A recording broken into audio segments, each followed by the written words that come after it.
Welcome to Spanish Janice. I'm Janice Burt, and today we're diving into conversations that inspire growth, connection, and confidence. You're watching Now Media Television. Hello, and welcome everybody to Spanish Janice, the show where we dive into real conversations about growth and leadership and living with intention. I am your host, Janice Burt, and today I'm joined by Keith Sampson, the one, the amazing. He's an inspirational speaker, entrepreneur, father of three, and a creator of the Grow Through It mindset, which I love that. We're going to have to talk about that, Keith. In this first segment, we are going to be talking, though, first about discipline, discipline. We want to talk about how that can become the foundation for confidence, for momentum in both business and life. So, Keith, welcome to Spanish Janice. It is so nice to have you here. Oh, it's such a blessing to be able to be here. I'm very excited to do this with you. Okay, so let's dive right into a topic that people maybe when they hear it are like, ugh, U-G-H, ugh. Discipline. We need it in life. Yep. But so many times we shy away from it. Talk about it in your own life. Where did discipline first show up for you when you were younger? Like, what did that look like in your life? So it's one of those things to where what's interesting, it's one of those things you don't really think about until you really have to think about it.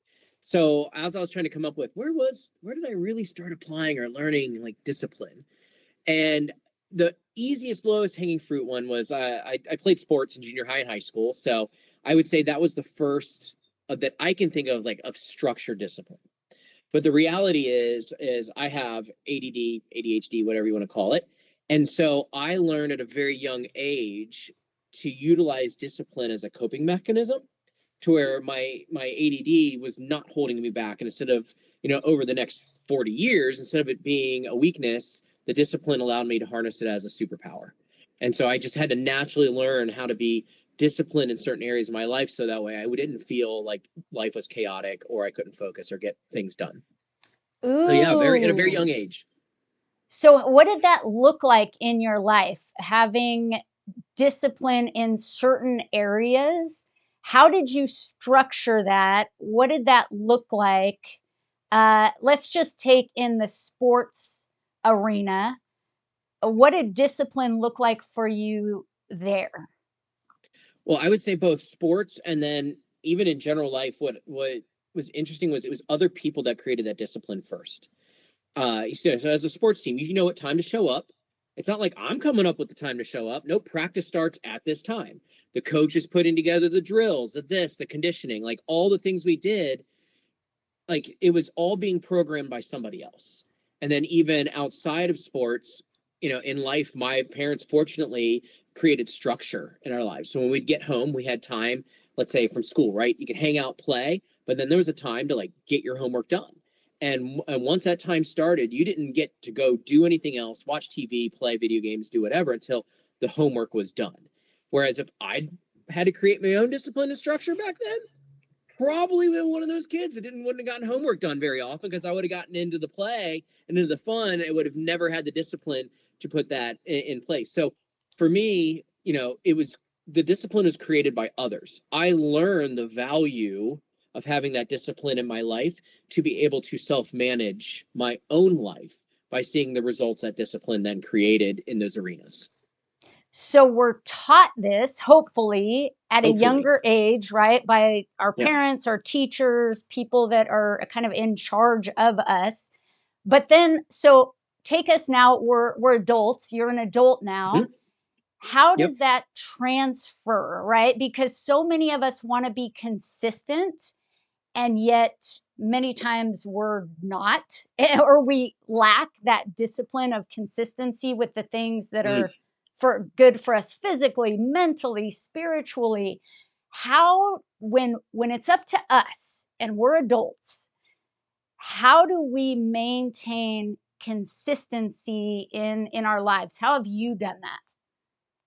I would say it's really gotten it's gotten to be more of a strength and something easier for me to do even the last like 3 years. Like it kind of gradually gets better and better because we get to step back and kind of see the positive results of our lives when it's like, oh, well, duh, that worked. And yes, common sense says that should have worked. I just wasn't doing it. Right.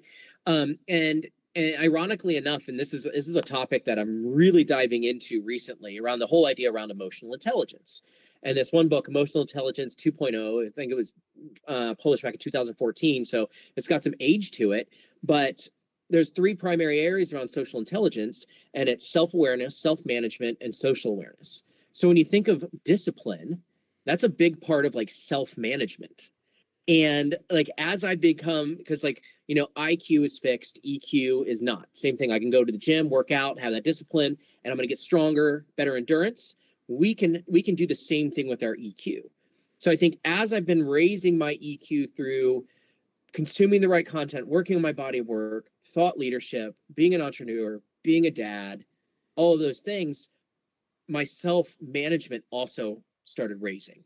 And as my self-management started raising, became easier to implement the discipline that I needed to then take it up another notch, and not cross into burnout, get higher results done, still maintain great relationships, and the discipline becomes part of who I am to do the things that I want to do. Ooh, and I love this topic of EQ.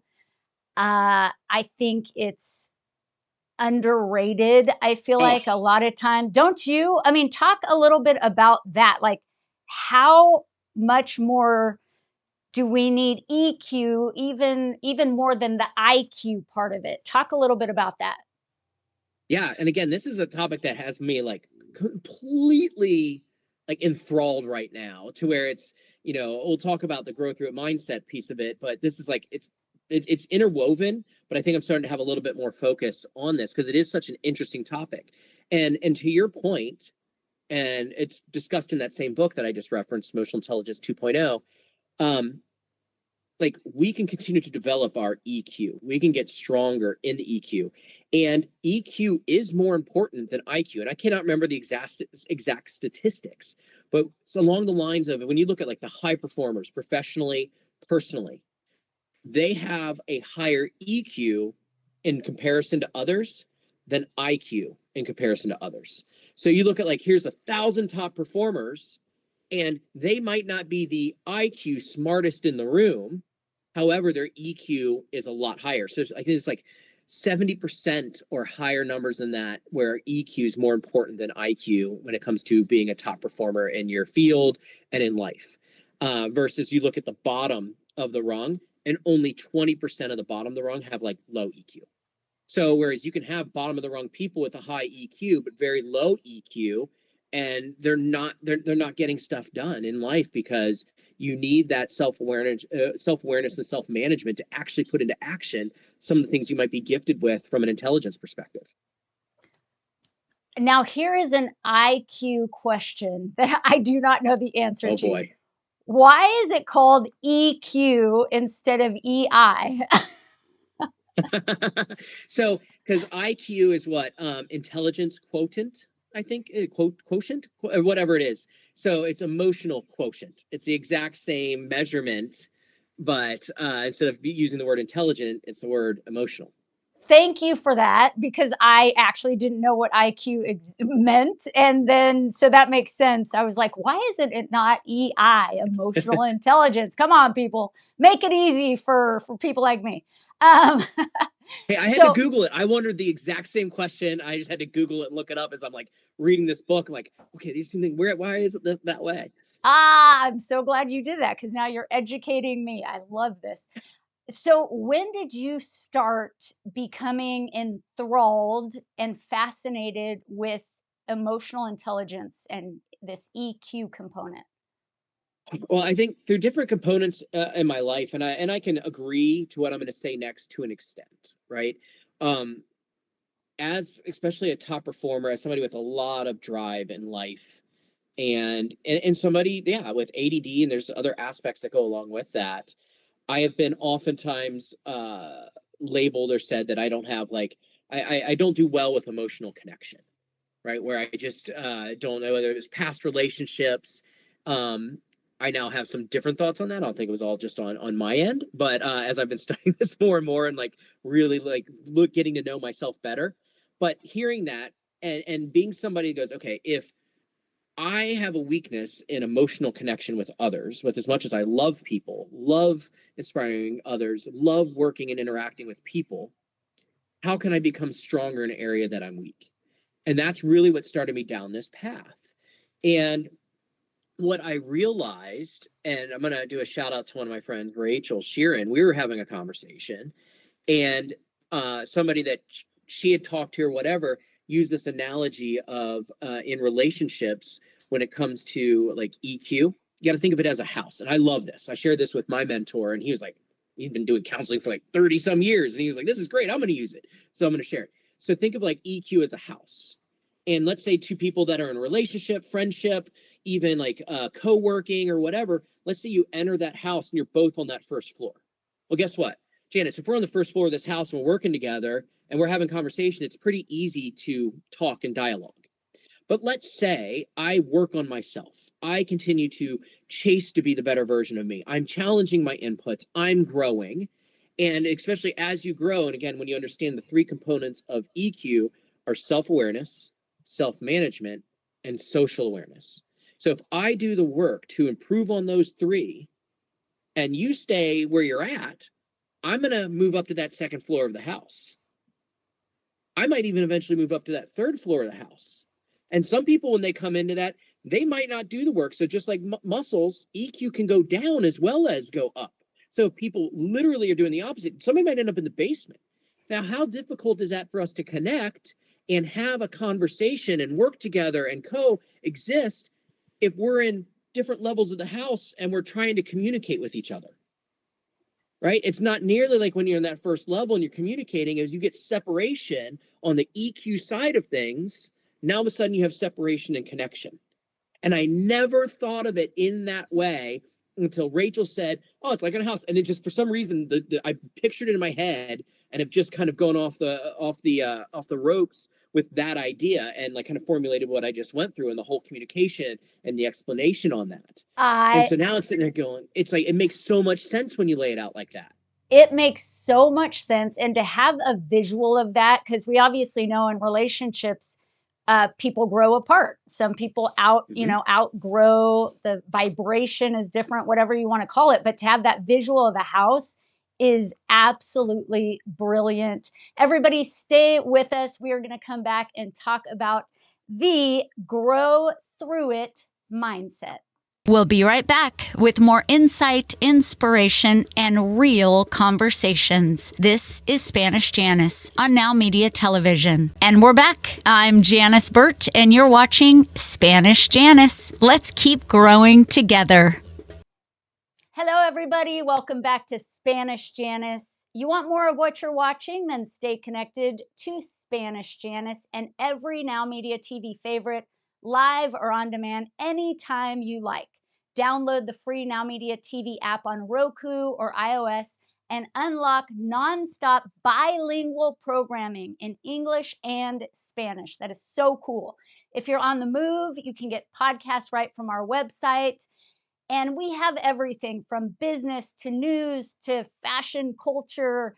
Now Media TV is ready when you are. And welcome back to Spanish Janice. I am here with Keith Sampson, the one and only.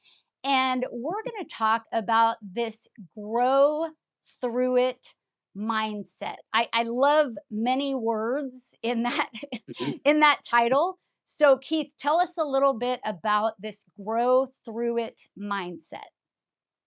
Well, first I will say what it's not. Okay, it's not growth mindset. And many people like, what's the difference? And I will go ahead and preface that it's not that before I talk about what it is, and then people will understand why it's not just growth mindset. I used to bucket myself, oh yeah, I'm a speaker on growth mindset, until I had the courage to step away and really embrace my own body of work and give it its own label. So the grow through it mindset is derived from a single choice that I made when I was 19 years old. And it was done in the face of tragedy, right? So at the age of 19, my dad was diagnosed with Lou Gehrig's disease, ALS. when I was a sophomore at college. I was like 650 miles away from home. So that was in January of 1997. I traveled home that March to see my dad and my family for the first time since his diagnosis. And my cousin Ray pulled me off to the side, who he was kind of a mentor of mine through high school and stuff. And he's like, Keith, you have a choice to make. And what you decide, neither one is wrong, but what you decide will determine everything. Are you going to choose to grow through this, or are you going to choose to go through it? And I chose to grow through that situation with my dad and his illness and his eventual death. And that single choice changed my life. It changed my life personally. I applied it to my profession. I didn't realize I was doing back then by actively choosing to grow through life instead of go through life. It created a difference in a mindset of how I approached every single day. Now, it's not like I was 19 and said, oh, I'm going to choose to grow through this. And, I now have this mindset that I can teach others. And 20 some years from now, there'll be a book coming out about it. No. This was 20 some years of like development. And I hit a certain point where I can look backwards and see that choice to grow through it and then applying that to other areas of my life is what allowed me to create and essentially do these 5 key things that is now part of that framework that I can teach others. And really, it comes down to that choice, and when people choose to grow through their life, apply these 5 key fundamentals, they start moving into a place of maximizing their own potential. And I know you talk a lot about like even fitness and wellness and everything. And that was a concept of when I started doing CrossFit and the whole idea of that we all have our own DNA capabilities. I'm 5'6". I am never going to dunk a basketball on a regular 10-foot hoop. I got to lower that thing, right, to do it. So my DNA is going to limit me there. However, when you look at your professional and personal development DNA, that isn't locked in. We can enhance that. We can develop that. And that's where doing this work allows us to really move into these opportunities to maximize who we can be. Okay, I love all of that. And one thing, we're going to talk more about the specifics of that because I really want to know. But one thing that stood out to me is the fact that your cousin came to you and actually had that conversation with you and asked Mm-hmm. you that question. To me, that is huge. I mean, and talk about Huge. self-awareness and wanting to help and mentor someone else. What do you know where he was coming from? What his experience of life had been up until that point to be able to ask you such a solid, like deep, very thoughtful question like that?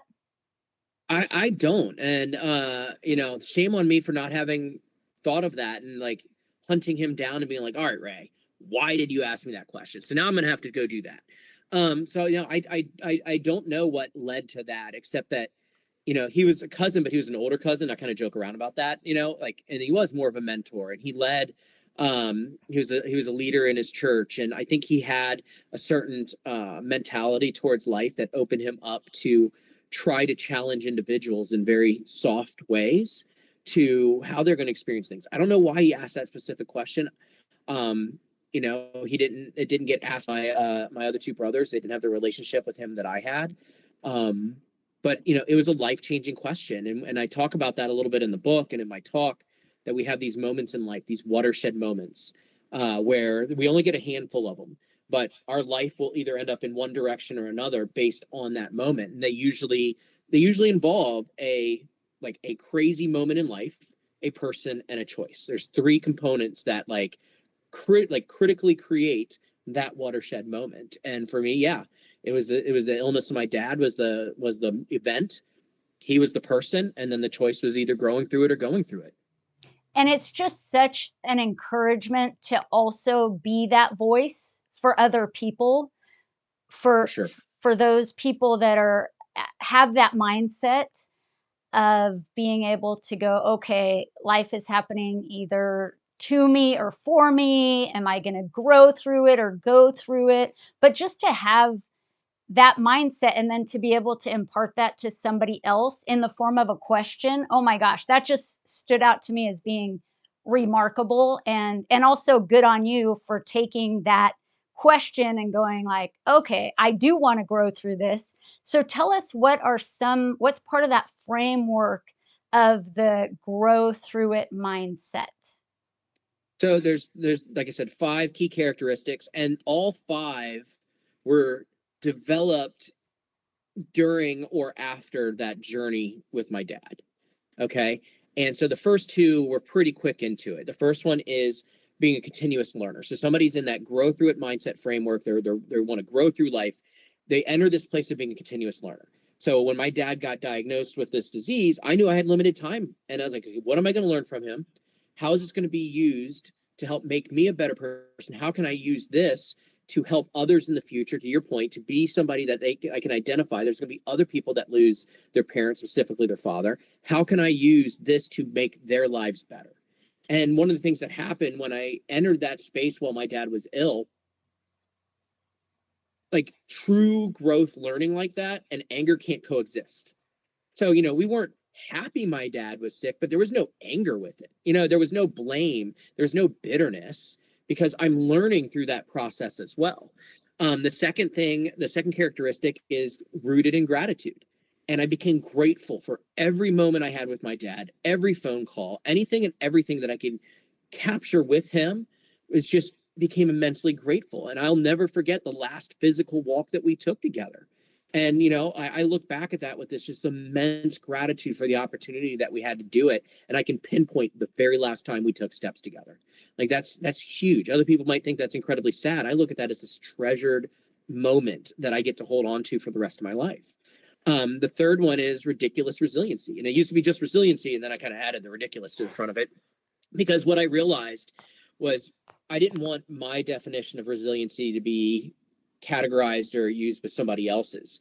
Because most people define resiliency as the ability to get knocked down, get back up, hold your ground, take a knee, keep going, right? Ridiculous resiliency in my mind is when you add a level of proactivity to it, where you recognize that I am going to go through hard things. So I'm going to do the work that something might knock somebody else down, but it's not going to knock me down. I'll take the hit, but I'll keep on going because I did that work. And then there's an addition layering of it with purpose and passion and Angela Duckworth's definition of grit. All those things start to kind of like interweave into this idea of ridiculous resiliency. The fourth one is playing the long game. And playing the long game, essentially, if you were to sit there and take your life and lay it out like a timeline, and you can look at, hey, I would like for myself, born in 1977, I plan on living to be like 90. Okay, so I'm halfway on this journey called life. Then all of a sudden you go, oh, I entered my professional world here. I still have all of this time ahead of me. And you start laying things out in a way to where these moments, both good and bad, just become blips on that timeline. And they carry less weight in the moment. And it allows us to very much live in the moment, but also look ahead and go, I've got so much time ahead of me. Unless something happens like my dad, he was taken at the age of 51. His timeline was much more abruptly ended. But the reality is, I live every day as if it's my last, in good ways, not crazy ways, but I very much expect to live another 45 years. So how am I doing both simultaneously? It's because I understand how to play the long game. And then the fifth one is understanding the power of influence. And it's a two-sided coin. It's I have the ability to influence others, but also others influence me. And how do I utilize that power of influence to help become a better version of me, and in turn help others also do the exact same thing? How am I helping people grow and using that influence in life? Oh, I love that framework. So good. Now, we have to take a short break.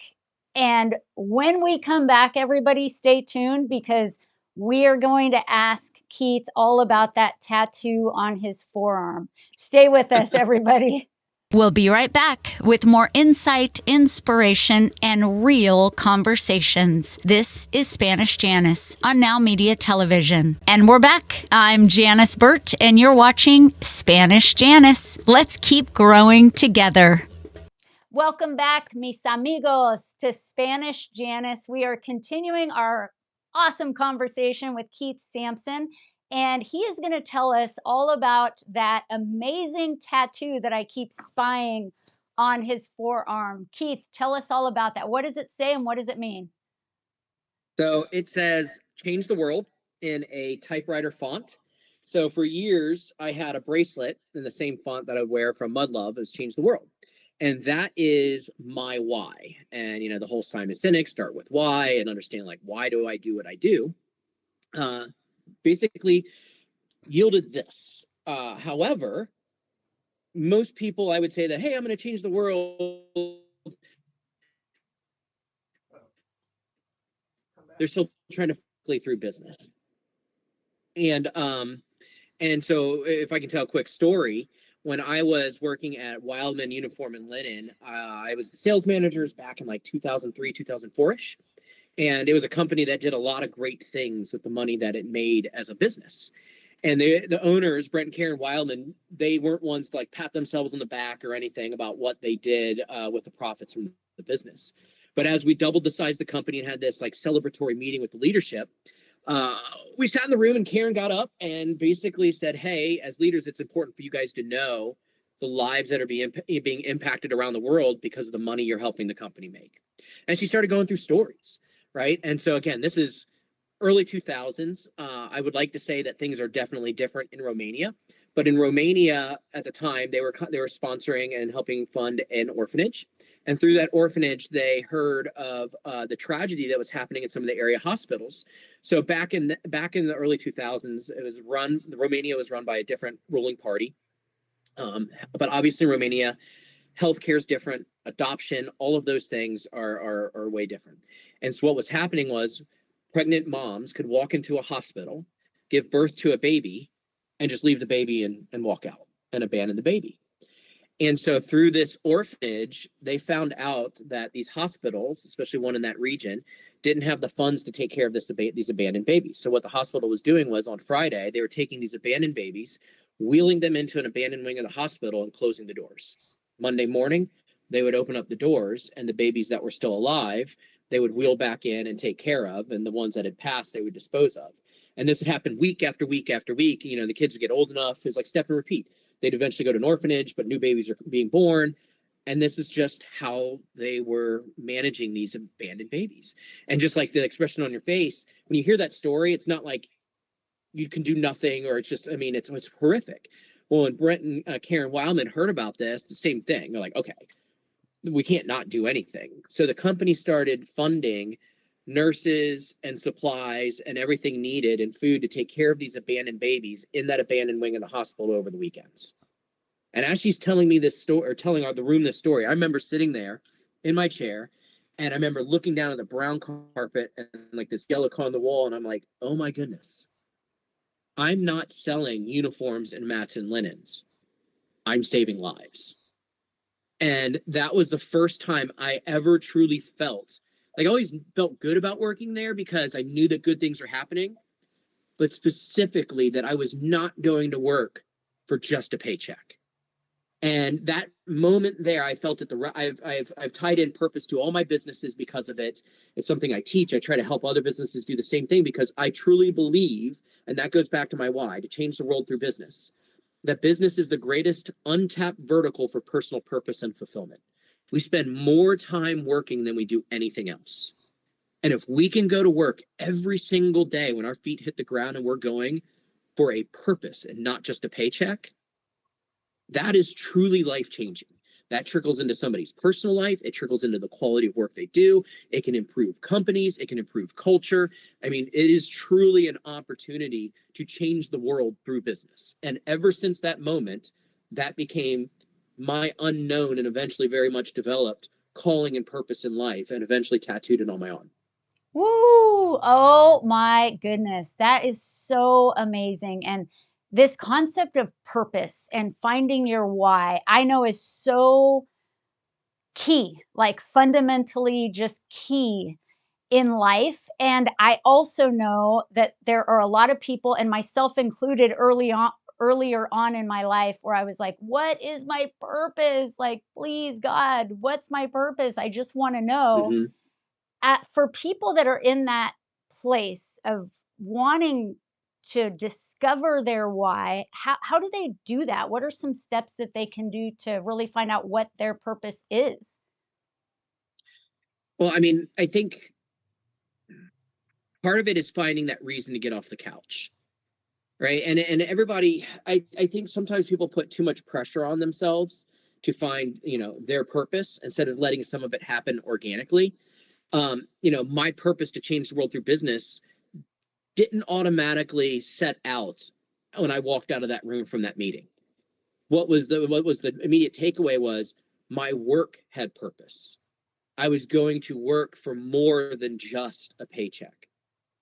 Where my why developed out of that over time was this strong, innate internal desire for others to feel the exact same way I felt going to work every day. And then the realization that it's possible for any business to offer that to their employees. They just choose to have to do it. And so then that, like the education, the inspiration, the challenge of working with businesses to do that, that actually developed into my true why, to change the world through business, whether it's on stage, working as a consultant in the room, or mentoring. Like I have the ability to help businesses adopt this option, this opportunity to help people move into their best versions of themselves and find purpose through work at the same time. So now, for somebody who's trying to find it, start doing some of the things that you love, and then just let's see where the passion yields and eventually develops into the purpose. What do you feel about these two phrases, that your mess will become your message and that your pain will become your purpose? Do you agree with that sentiment? What do you think about those two statements? I think that those things can be true. I don't think that they're a hard truth, personally, just off the cuff, right? Because not everybody, my message to, help people grow through their life instead of go through it. I can't look back and say that experience was messy. It didn't start as a mess. Some people's lives and stories might start as a mess, and then it becomes, as they clean up and they find who they are and everything else, it can very much become a message. But not everybody's message starts as a mess, I guess is the way to kind of unpack that one. The pain becoming purpose. I didn't feel any pain except the story of that, right? It's not like it's not like my arm got caught in between boulders and I had to saw it off like that one guy did. You know what I mean? And now that has become his purpose. He has a message behind that, and the resiliency and everything he speaks about and inspires others came from that type of pain. Because the reality in life, we are all going to experience pain, and pain at different levels and pain at different reasons. And not all that pain will yield purpose. And sometimes it can go backwards. I have specifically put myself in the middle of hard things that I know, like even the training for these things, cause me pain because I know it's making me a better version of myself. So the purpose has actually led to what some people would go, you're crazy, but it's led to pain and growth in the process. Talk about some of those hard things that you do. What I know you do some pretty intense physical challenges. Tell everybody what those are. So I didn't realize it, but I was, over the last couple of years, becoming an endurance athlete, and started to really fall in love with pushing my boundaries. And I mean, I wasn't even a runner. I mean, I ran my first, I just turned 48. I ran my first half marathon in May of 2022. So, I mean, we're just talking like 3.5 years ago, I ran my first half marathon. This last year, I ran my first 50-mile ultra, and that was training for the hardest thing I've ever done, called 29:29 Everesting Challenge. So on that one, you have 36 hours to climb the equivalent height of Mount Everest. And so I did that in Jackson Hole, Wyoming. It had a 40-degree grade average mountain. And so you climb gondola down over and over again. I do it 19 times. And so when you talk about earlier discipline, a mindset, and everything else, the people that organized 29:29, they do it a bunch of different mountains. They said that Jackson Hole is the hardest, not because it's the steepest, which makes it the shortest climb, but it is incredibly hard being that steep, but because it's 19 ascensions. That gives you 19 different times to quit. That gives you 18 different times to waste time on the gondola ride down, times 5 to 6 minutes. If you waste that time, there's 2 hours gone. If you stop at the aid station number 1 19 times, let's say 3 minutes too long, there goes another hour gone. So you have to be like mentally, and it wasn't just physically hard. I was timing everything, pacing everything for 19 ascensions, and I got it done in just under 32 hours. So, I mean, it took me 7 months to train for it, but you're in and dialed in the entire time to make sure that you don't fall victim to the clock. And what's great about that event is you're fighting the mountain, you're fighting yourself, and you're fighting time. Like there is no race. You're not racing other people. It's you against the mountain, you against the time, and Okay, you against you. you against you. That's very well stated. I know that fight, that war very well. Okay, 32 hours. Did you ever sleep? Like, no. Yeah, so I went 18 hours straight. After my 13th ascension, it was just after midnight. Went back to the hotel, took a shower, tried to lay down. I call it I rested for like 3 hours because you hydrate so much. I was up every 45 minutes to pee, right? So you just don't sleep well. And then got up after being there like 4 hours total. Got dressed, went and got breakfast, was back on the mountain, and was climbing the mountain as the sun came up. So yeah, I mean, like I said, it was 4 hours of like some heavy rest, let's call it that, and then cranked out the last 6 ascensions the rest of that day. So it started Friday morning at 6 a.m. and goes till 6 p.m. Saturday evening. So when the clock hits zero, the clock hits zero. Let's go. I am so inspired by stories like that. I actually get chills and goosebumps. Stay with us, everybody. We will be right back with some more Keith. We'll be right back with more insight, inspiration, and real conversations. This is Spanish Janice on Now Media Television. And we're back. I'm Janice Burt, and you're watching Spanish Janice. Let's keep growing together. Welcome back, friends, to Spanish Janice. Don't miss a second of this show or any of your Now Media TV favorites streaming live and on demand wherever and whenever you want. Grab the free Now Media TV app on Roku or iOS and enjoy instant access to our lineup of bilingual programs. If you prefer podcasts, you can listen anytime on the Now Media TV website at www.nowmedia.tv. We cover business and news and lifestyle. The stories that you care about are always within reach. Welcome back to Spanish Janice. And we are joined once again by Keith Sampson. And Keith, you have been such a lovely, insightful guest. Seriously, I know people are going to want to connect with you. So where can they go and find you? Easiest place is iamkeithsampson.com. It's kind of like my website for speaking and thought leadership. But Instagram, I am Keith Sampson, LinkedIn, also two great, wonderful places to connect. So good. And find him. I mean, obviously, we have frameworks, we have EQ, we have all of this stuff very well thought out.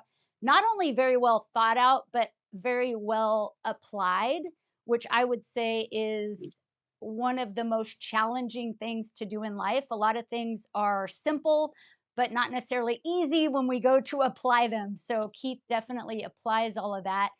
And I want to talk a little bit about fear and about discomfort.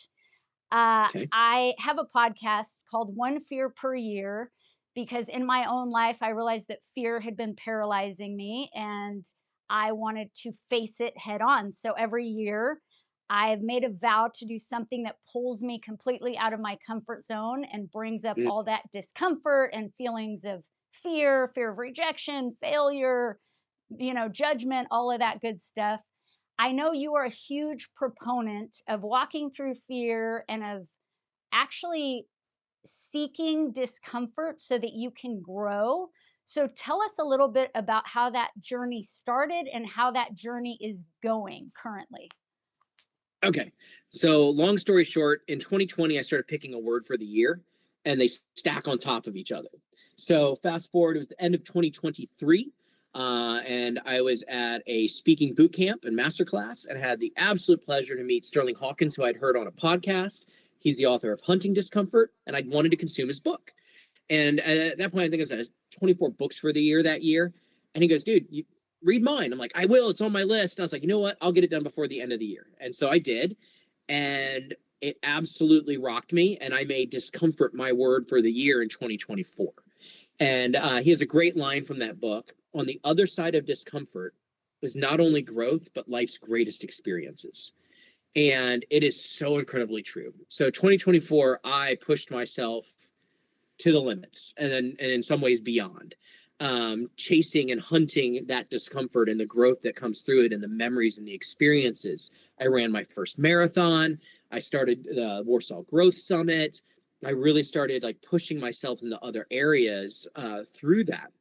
Now, one of the things that would happen though, after the Warsaw Growth Summit that November of 24, I crossed into burnout for the first time ever in my life. So I in some ways, I found my limits, at least that I had at that point. So my word for 2025 was recovery. And recovery is both proactive and reactive. So discomfort doesn't go away. You know what I mean? Like it's still the word. Recovery is now stacked on top of it. So how do I keep performing at a high level? How do I keep delivering this? How do I keep being a dad to three amazing kids and doing all of these things, but not cross into burnout? I had to add in recovery, both proactive and reactive. And so this year I did even more physical stuff. Another year of the Warsaw Growth Summit, and in reality, I look at like I wrote a book, 70,000 words written in, between the middle summer to end of October, end of October. And so I actually did more in 2025 than I did in 2024. No burnout. So the idea of like, in your whole point of like facing your fears, once you get to a certain point, you start learning some of the skills and tools to push yourself further and further.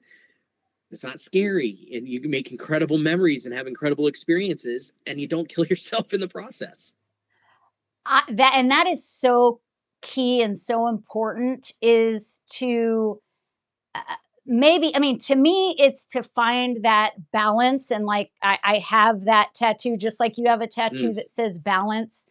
Uh, in that same regard, to make recovery and rest and rejuvenation just as important as the hustle and the like going for the thing and walking through fear and all of that. So if somebody is just at that place of extremes, let's say, and you could be Yep. extreme on either way, right? Too much recovery, like we're just binge watching Friends, with potato Yes. chips kind of deal. Or like way here, hustle culture, not taking a second to breathe. What is your advice to them? Something that they can do right now to kind of bring that right into this happy middle ground spot. Oh, I'm so glad you asked that.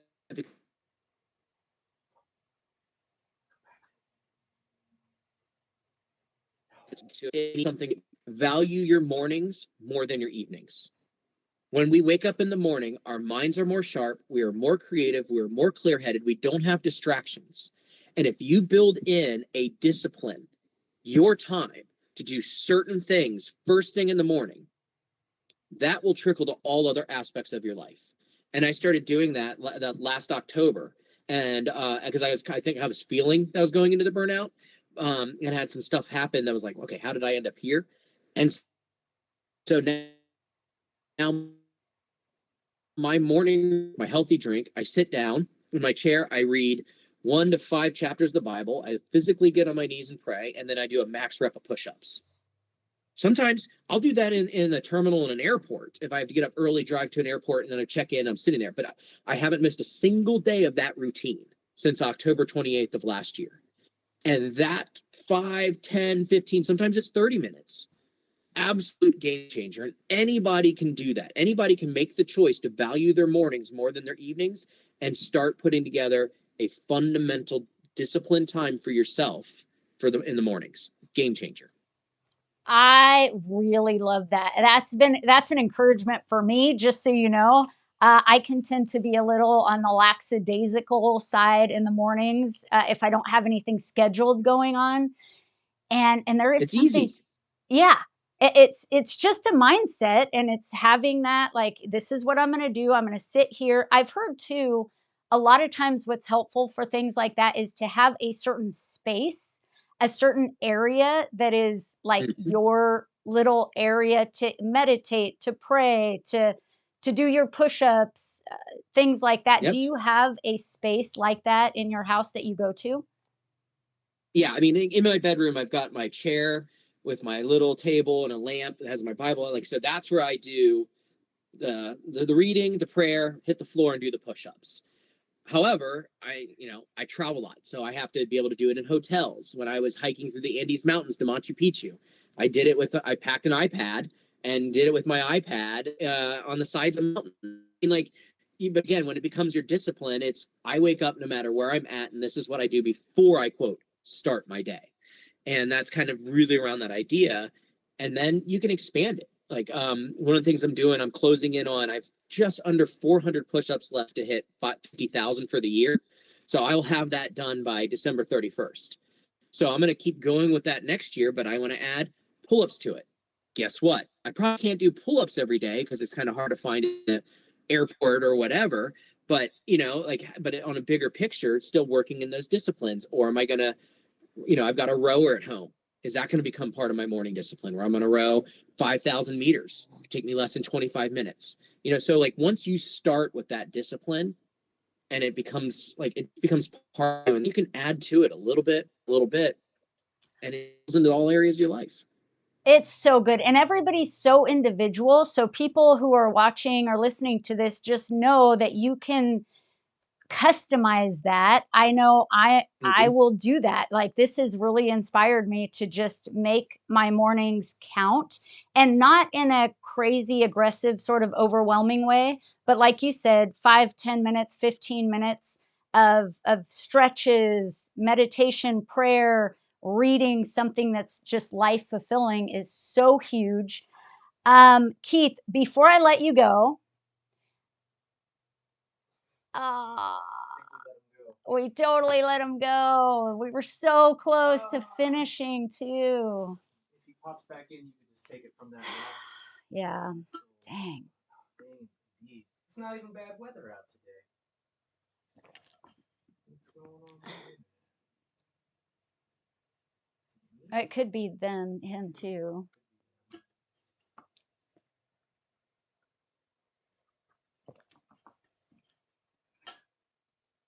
If we when we get it back up, I'll just say, so Keith, before I let you go, it'll just be like a Yeah. we could pop that back in there, but dang.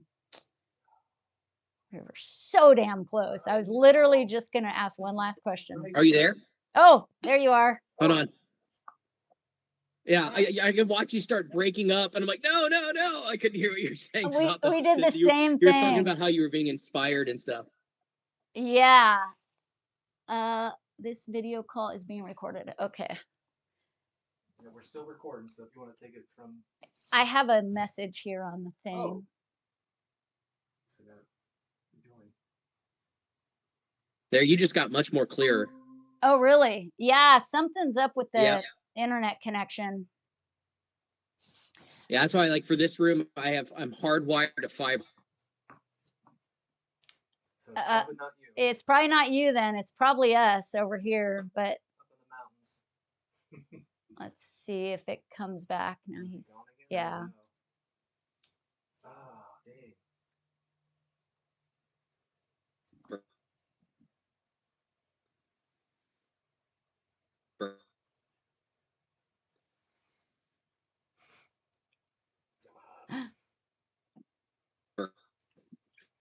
Oh, You're off and on. yeah, you're choppy. You're off and on. Oh, there you are. Yeah. Okay. Well, he's back now. So What do we need to do what do we need to do to finish it up so you can edit it in? yeah, totally. I'm just gonna say, okay, Keith, I have one last question for you because we're literally almost done. Okay. And then we'll try to get it. Hopefully, this will carry us through. We're so close. Oh my gosh. Okay. Let's try this and see if we can get it. Ready? Yep. All right, Keith, I have one last question for you. I know you mentioned Machu Picchu, you've mentioned Jackson Hole, Wyoming, and that you did. Are there any other cool adventures where there was some discomfort involved that you can tell us about just to wrap up this segment? I always love hearing about people's adventures. Yeah, so I mean, those were the two biggest ones, and we're 29 is physically and mentally. The hike through the Andes Mountains was emotional and spiritual. So this was a huge area of growth. I would say they don't really get much more physically discomforting than that. But the mental discomfort and facing our fears is another one of the big ones. And so like even with doing a second year of the Warsaw Growth Summit, that was another big choice to make. And like, do we do year two? It's not cheap to do, and I financially underwrite it. The time and energy that goes into it, it definitely takes it into discomfort. But I will tell you that the results coming at the stories that I've already heard, worth all the work. And as we wrap this up, that's one of the things I would love to hopefully leave as an encouragement for your audience, is that the work we do is worth it, right? The work we do, especially when we're focused on impacting and improving the lives of others, we may never ever know the exact effects, but just know effect. You don't know how those, like my cousin, when he asked me that question, are you going to grow through this or go through this? He had no idea that it would lead to us being on this show right now. And who knows who's listening to it, hearing potentially that exactly how they need to be. And so much of that, I had to cross through discomfort to be in the place to do this. So it's not just physical, it is those mental things.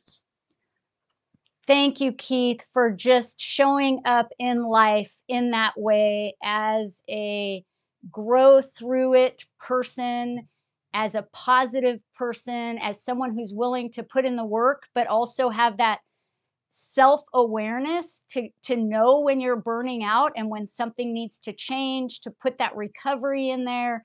So many nuggets of wisdom and of gold in this interview. So everybody go out into the world and be that change that you wish to see in the world. Work on your own personal development, your own growth journey, and let's do it together. We are here to do this thing called life together. Thanks again, Keith. Everybody have an amazing day.